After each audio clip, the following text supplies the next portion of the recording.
দর্শক, এইমাত্র খবর হচ্ছে ওসমান হাদি হত্যার সুষ্ঠু তদন্তের আহ্বান জানিয়েছেন জাতিসংঘের মহাসচিব অ্যান্তোনিও গুতারেস এবং একই সঙ্গে সহিংসতা পরিহারের আহ্বান জানিয়েছেন।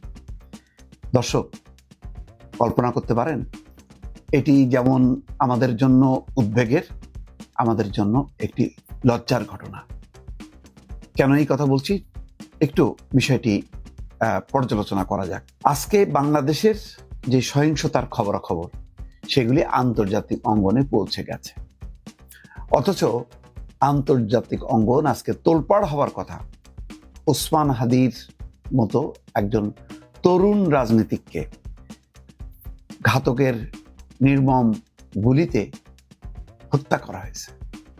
এই ঘটনায় আজকে সারা বিশ্বে তোলপাড় হওয়ার কথা এবং অনেকগুলো রাষ্ট্র কিন্তু শোকও জানিয়েছে। মার্কিন যুক্তরাষ্ট্র থেকে শুরু করে বিভিন্ন দেশ বিবৃতি দিয়েছে, শোক জানিয়েছে, প্রতিবাদ করেছে।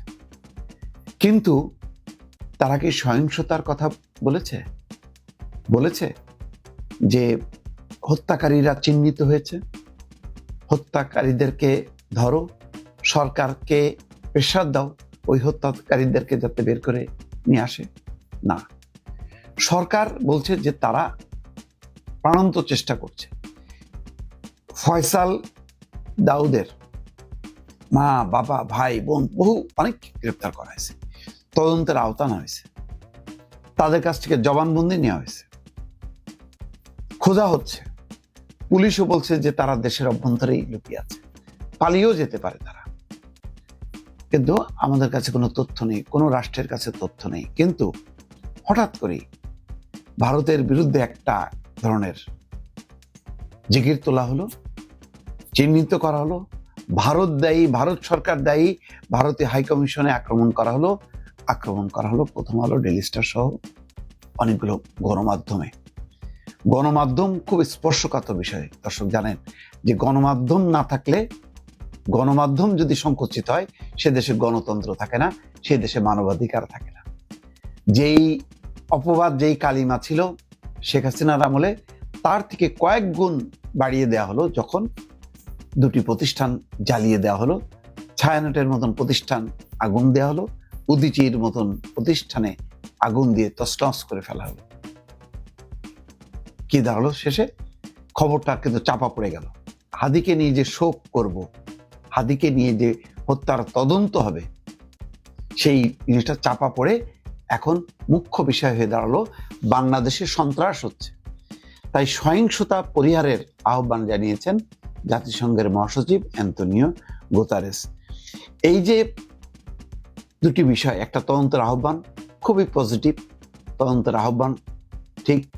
যারা হত্যাকারী তাদেরকে ধরা হোক, তাদের মাধ্যমে যা বিষয়টি তদন্ত করে বের করে আনা হোক, কেন কি উদ্দেশ্যে হাদিকে গুলি করা হলো।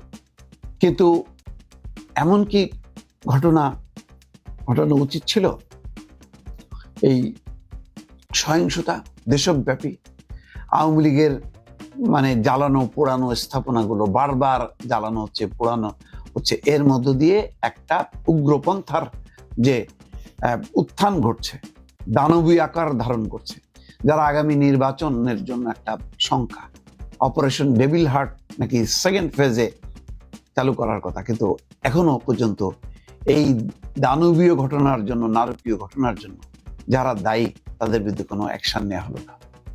ফলে আজকে জাতিসংঘের মহাসচিবের এই বিবৃতির মধ্য দিয়ে আমাদের কিন্তু অত্যন্ত একটা লজ্জার মধ্যে পড়তে হলো। দর্শক খেয়াল করে দেখেন, তার মানে বাংলাদেশের আভ্যন্তরীণ এক ধরনের গৃহযুদ্ধ অবস্থা, সেই অবস্থা যাতে না ঘটে তার জন্য জাতিসংঘের মহাসচিবকে আহ্বান জানাতে হচ্ছে যে সহিংসতা বন্ধ করুন।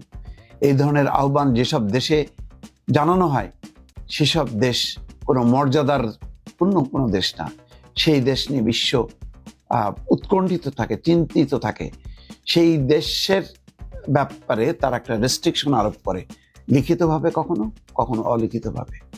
তার প্রভাব কিন্তু আমরা গত 1 বছরে আস্তে আস্তে পাচ্ছি। ক্রমেই আমাদের ভিসা দেওয়ার যে সংখ্যাটা বা প্রক্রিয়াটা জটিল থেকে জটিল হয়ে একটা সংকুচিত অবস্থার মধ্যে আমরা পড়ে গেছি।